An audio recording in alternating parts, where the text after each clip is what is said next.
త్వరలోనే రేవంత్ రెడ్డి ప్రభుత్వం పడిపోతుందన్న YCP MP విజయసాయిరెడ్డిపై fire అయ్యారు ప్రజాశాంతి పార్టీ అధ్యక్షుడు కేఏ పాల్. ఇక రేవంత్ రెడ్డి సర్కార్ను పడగొట్టే దమ్ముందా అని ప్రశ్నించారు. మోడీ తొత్తులుగా వ్యవహరిస్తున్న శక్తులపై తెలుగు ప్రజల పోరాటం ఇంకా కొనసాగుతుందని చెప్పారు కేఏ పాల్.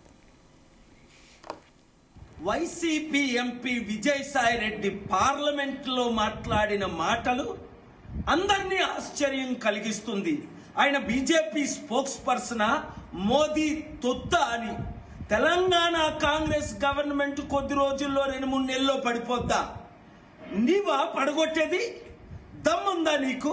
అసలు ఆంధ్రప్రదేశ్లో 2-3 నెలల్లో ఏమవుతుందో ఏం అవబోతుందో మీకు తెలుసా?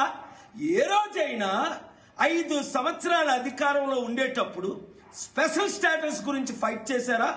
పోలవరం ప్రాజెక్ట్ గురించి ఫైట్ చేశారా? క్యాపిటల్ సిటీ కట్టారా?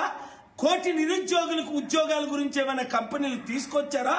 ఆంధ్రుల అభివృద్ధి గురించి మోదీతో గాని బీజేపీతో గాని ఫైట్ చేశారా? ఏం మాట్లాడుతున్నారు మీరు? ఏం చేస్తున్నారు? పడగొట్టేది మీరా? పడిపోబోతున్నారు మీరు. ఒళ్ళు దగ్గర పెట్టుకొని తెలుగు ప్రజల కొరకు ఫైట్ చేయండి. సిద్ధం అట. సిద్ధం దేనికి సిద్ధం? ఓడిపోవడానికి సిద్ధమా?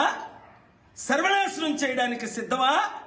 ఇంకా ఆంధ్రప్రదేశ్ అదానికి అమ్మడానికి సిద్ధమా? స్టీల్ ప్లాంట్ను అమ్మేశారు, ఇంకా ఉన్న భూములన్నీ దోచుకోవడానికి సిద్ధమా? దేనికి సిద్ధం? మీరు మోదీ తొత్తులయ్యారు. మోదీ తొత్తులతో యుద్ధం చేయడానికి మేము సిద్ధం. విశాఖ సిద్ధం. ప్రజాశాంతి పార్టీ